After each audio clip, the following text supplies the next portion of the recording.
প্রিয় দর্শক, আসসালামু আলাইকুম। জাতীয় স্বার্থে আমরা কেন এক হতে পারি না? এই প্রশ্নটিকে শুধুমাত্র সমাজতাত্ত্বিক বিশ্লেষণ নয়, বরং রাজনৈতিক, সাংস্কৃতিক এবং মনস্তাত্ত্বিক পরিপ্রেক্ষিতে বিশ্লেষণ করে দেখতে হবে। আমরা যদি আমাদের রাজনৈতিক, সাংস্কৃতিক, মনস্তাত্ত্বিক বিষয়গুলোকে বিবেচনায় নিই, তাহলে দেখতে পাবো আমরা আমাদের সবকিছুতে জাতীয় স্বার্থকে প্রাধান্য দিতে না পারার কারণগুলোর মধ্যে অন্যতম কারণ হচ্ছে দলীয় আইডেন্টিটির উত্থান। আমরা স্বাধীনতোত্তর বাংলাদেশে দেখেছি বাংলাদেশের জনগণের রাজনৈতিক পরিচয় প্রায়শই জাতীয় পরিচয়ের উপর আধিপত্য বিস্তার করেছে। বাংলাদেশের জনগণ আমরা বাংলাদেশি এই কথাটি বলার চাইতে সবচেয়ে বেশি স্বাচ্ছন্দ্য বোধ করেছে আমরা আওয়ামী লীগ অথবা বিএনপির সমর্থক পরিচয় দিতে। এই সময়ে এসে আমরা দেখতে পাচ্ছি বাংলাদেশের জনগণ প্রায়শই বলে থাকেন আমি বিএনপির সমর্থক, আবার কেউ বা বলে থাকেন আমি জামায়াতের সমর্থক। দ্বিতীয়ত, গোষ্ঠীগত পরিচয়। সমাজে গোষ্ঠীগত পরিচয়, ধর্ম, অঞ্চল, ভাষা এতটাই প্রকটাকার ধারণ করেছে যে তা জাতীয় স্বার্থের ধারণাকে বহুবার ভেঙে দিয়েছে। তৃতীয়ত, অবিশ্বাসের সংস্কৃতি।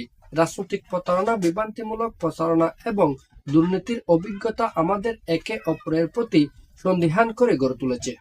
চতুর্থত, ক্ষমতাকেন্দ্রিক রাজনীতি।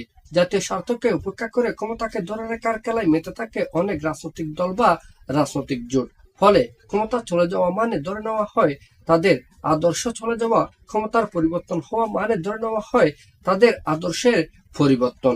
রাজনীতিতে ক্ষমতাকেন্দ্রিক রাজনীতিতে পরাজিত হওয়া মানেই ধরে নেওয়া হয় রাজনৈতিকভাবে পরাজিত হওয়া।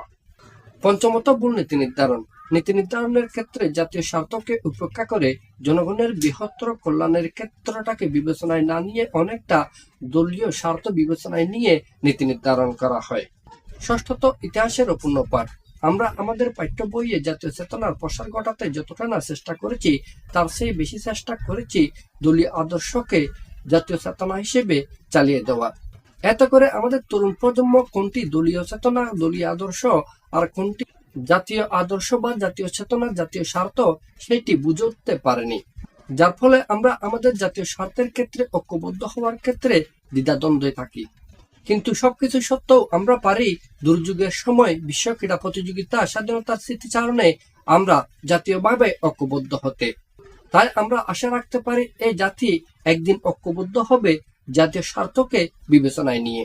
আমাদের পরবর্তী ভিডিও পাওয়ার জন্য আমাদের এই চ্যানেলটি সাবস্ক্রাইব করবেন। সবাইকে ধন্যবাদ। আসসালামু আলাইকুম।